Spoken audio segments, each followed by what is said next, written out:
Alright guys, it is Aaron here today. Now I got something in the background. It's just an introductory part. Really, my introductions take up a bit of the video sometimes, 30 seconds at best. And it takes up some of the gameplay when I could be talking about something better. Normally, sometimes I rush my commentaries to fit in the time limit of what I got on the timeline. So I added a background that I done in Photoshop in 2 minutes. I hope you don't mind it. And as you can tell from the title, Liverpool Youngsters. Now, in this episode, I tried to buy Gary Cahill, Liverpool youngsters, and informed players.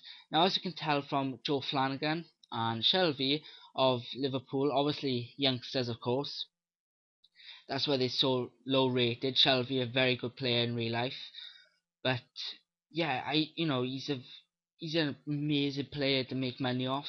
Now, obviously, Liverpool fans would be glad of this. It's one of my trading methods. In fact, I've developed over the last day or so. I only started this a day ago, so altogether, when I sell all my players, I got my trade pile. When you see at the end of the video, should come to 100k. So I'll be about roughly around halfway there. But as you can tell, I bid on an Adam Johnson of Manchester City. Now, I can tell you a few facts about him on the pitch. He is not very good. I admit that. Is obviously players are little bit different to each other. Who's playing. I didn't find him very good. I played him a 4-1-2-1-2. He always drifted among the wing. He is a natural winger. Don't know why he's a centre attacker. Must be playing that centre attacking role on the day. But I buy him for a cheap 39k. That is pretty good actually. I eventually do sell him for about 45,000, which is 5% off. That's around 4k profit, I reckon. So yeah, most of these players have sold now, obviously, but I thought, Adam Johnson's roughly around 45,000, and he is going up slightly because he was in Team of the Week last week, and there's not many of him anymore. Well, there is, but there's going to be less of him on the market because when there's less of him, the prices go up. Same for Gareth Bale now. After next week, now he's going to be high, and I mean very, very high. So as you can tell there, now I speeded up this bit of the Inform Bale episode because I thought it might be interesting to see me live doing it and everything, who I bought and shit like that. Really, it's like 10 minutes crammed into like 30 odd seconds, really. So I thought that was pretty neat, in fact. As you can tell, I tried to bid on a Mertesacker. I thought just because he plays for Arsenal that I could sell him on for like quite a bit, but eventually I do give up. But the person eventually wins it. But I get into the market and I buy a informed Demba Ba, the 82 version. He is a fucking tank this season. Absolutely love the guy. If you really want to piss me off, go and get Demba Ba, Nicholas Bentner, and he's bound to score 8 against me. I freaking hate them, like they always score against me.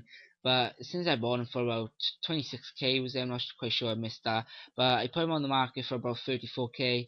Thought that was a pretty neat, price to put him on because he's a 4-1-2-1-2.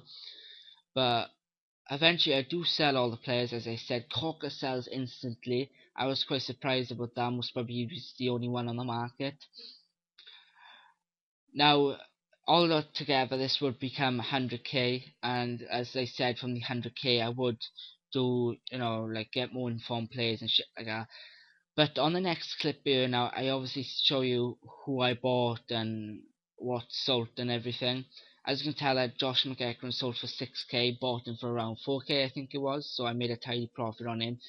But as you can tell, Shelby sold and a centre attack in the centre forward card I bought for 200 coins, sold it for about 400.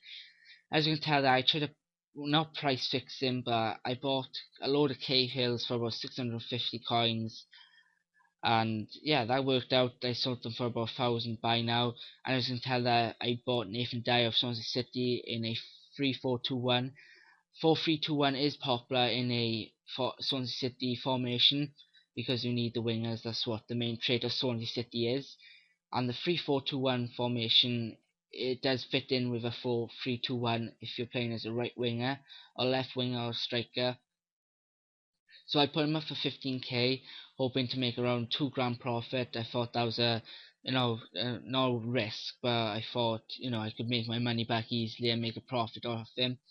I was into man Nathan Dyer is, as you can tell, and Demba Ba didn't sell at all. Whereas guys, I very hope you enjoyed this episode and see you again soon. Ta-ra.